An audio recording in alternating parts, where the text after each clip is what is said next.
Hi everyone, I'm Nafisa Tujara and I am going to present you my work with Nathalie Banoun. So we are at Capgemini DEMS Research and Innovation Department and we are going to talk about IoT DBMS, which is a kind of framework to secure IoT devices using blockchain technology, a blockchain framework called Hyperledger Fabric. So for today's presentation, let's start by the blockchain value for IoT domain. The Internet of Things, IoT, allows to create value from connected objects, and it's a relatively fast evolving domain with predictions of several billion of connected objects in the coming years. This makes it possible to imagine and explore new applications in fields like manufacturing, supply chain, smart industry, e-health, and so on.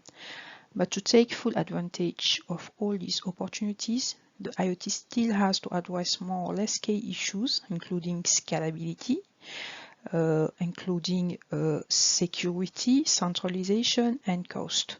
Security, for example, must be guaranteed at several levels, at the device level, for instance, to manage its identity and life cycle, or at the data level to guarantee its integrity and origin and manage its access. At the level of exchanges also, like authentication between devices and gateways. So blockchain technology could potentially provide a solution to almost all these IoT issues, for instance, by allowing to move from often centralized architecture to distributed and decentralized architecture and thus a better fault tolerance, but also to improve security by securing devices themselves. So, however, even if blockchain seems to be a solution, other issues can arise from the integration of blockchain and IoT. In fact, the IoT ecosystem is heterogeneous, devices are often of limited capacity, and the scalability of the chosen blockchain platform is not guaranteed for more or less industrial IoT use cases. All these factors must be taken into account when setting up a blockchain architecture in an IoT context, and actually they exist. Now, our workflow fits in this blockchain-based security for IoT, while we try to address some of the issues like considering the device lifecycle and ecosystem, which is not always the case in most of existing systems. Also the issue of scalability and the issue of decentralization. So in our work, which is called IoT DBMS, we propose a blockchain-based identification and authentication system for IoT devices based on a single private blockchain called Hyperledger Fabric, which is what we call consortium blockchain.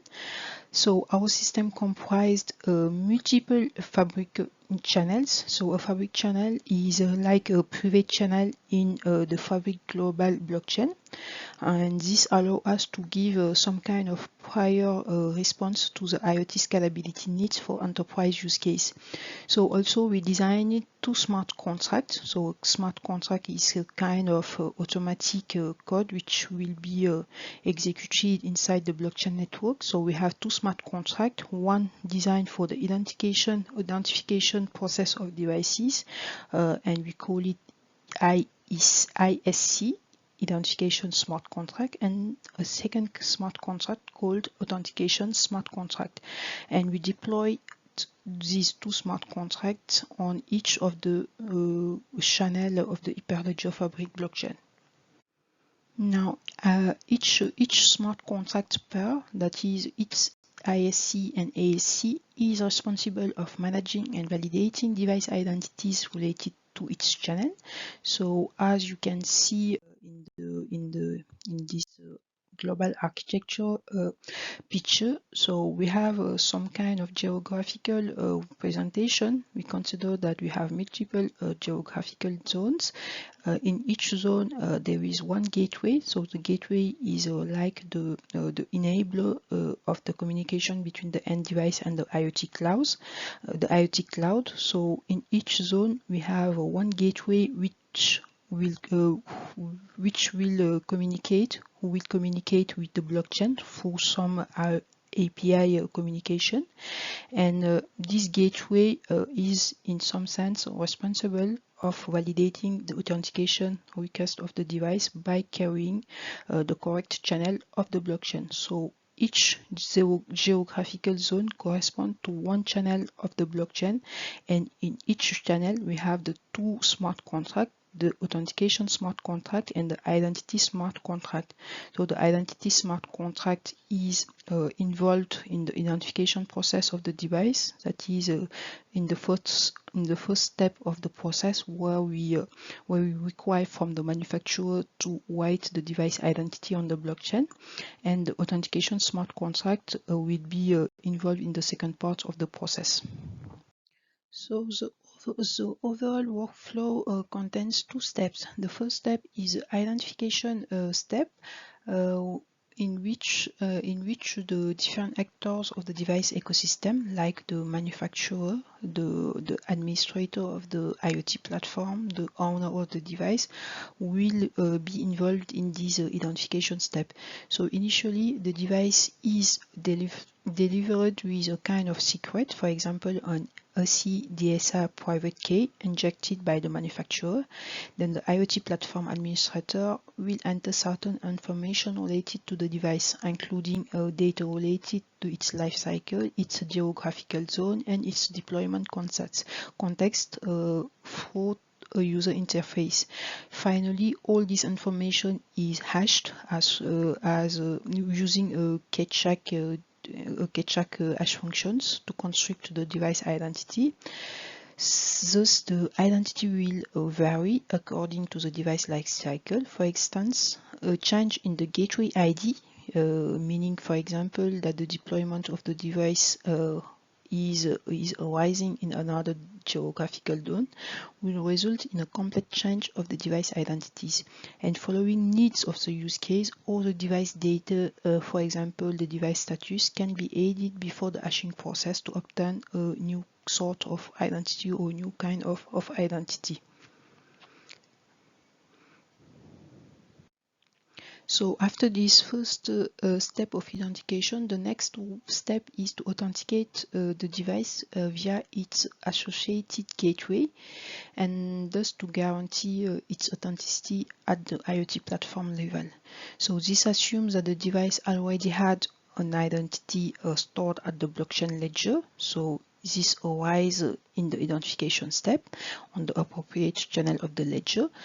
And at this step, at the authentication step, the process will use the authentication smart contract deployed on the correct channel on the blockchain. For instance, the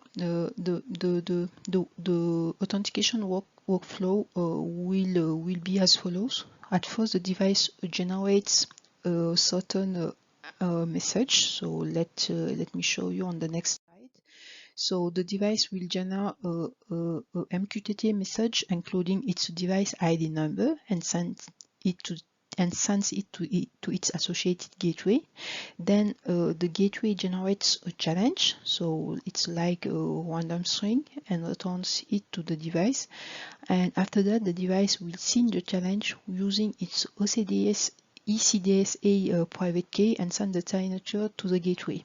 So the gateway, which is configured as a Hyperledger Fabric Lite client, will call the authentication smart contract on the correct channel of the blockchain to verify the correctness of the device signature by giving the device ID number and the device signature. And after that, the authentication smart contract will carry itself the channel ledger with the device ID number to retrieve the device public key if the device already had an entry on the ledger, of course. Else, the authentication process is stopped, and a sort of authenticate device function is called on the authentication smart contract to verify the device signature and the validity status. Now, following the response received by the gateway, the device will then be considered as authenticated and will send sensor data to the IoT server. And once authenticated, device can then send data to the cloud through the IoT gateway. So in conclusion, compared to the methods we have analyzed in our work, our IoT BDMS system has some advantages. First of all, we do not use a kind of public blockchain, and we manage to define a potentially scalable architecture using only concepts related to Hyperledger Fabric blockchain. And also the fact that we only use Hyperledger Fabric blockchain allows us to avoid issues related to the integration of several blockchain or what is called the blockchain hybrid architecture. So to identify also and authenticate device, we use a specific smart contracts, namely ISC and ESC, authentication and identification smart contract. This smart contract allow us to consider the weak capacities of device because the authentication features defined inside the smart contract do not require the device to participate as a node in the blockchain network, because it is instead the gateway which is involved in the authentication process as a light client node of the blockchain. Also, the identification of the device on the blockchain is delegated to an administrator, and its authentication is done through its gateway, which will communicate itself with the AEC. And this identification takes into account the life cycle of the device by providing in its identity from the beginning information related to this life cycle, such as, for instance, the geographical area where the device is located at a certain time. And to finish, we also implemented a proof of concept for our system. So the next part will be to do some kind of load testing to identify the maximum number of channels and device per channel that our architecture is able to support, and also to do some measurement of performance like latency, among other indicators. So that's all for us. Thank you for your attention.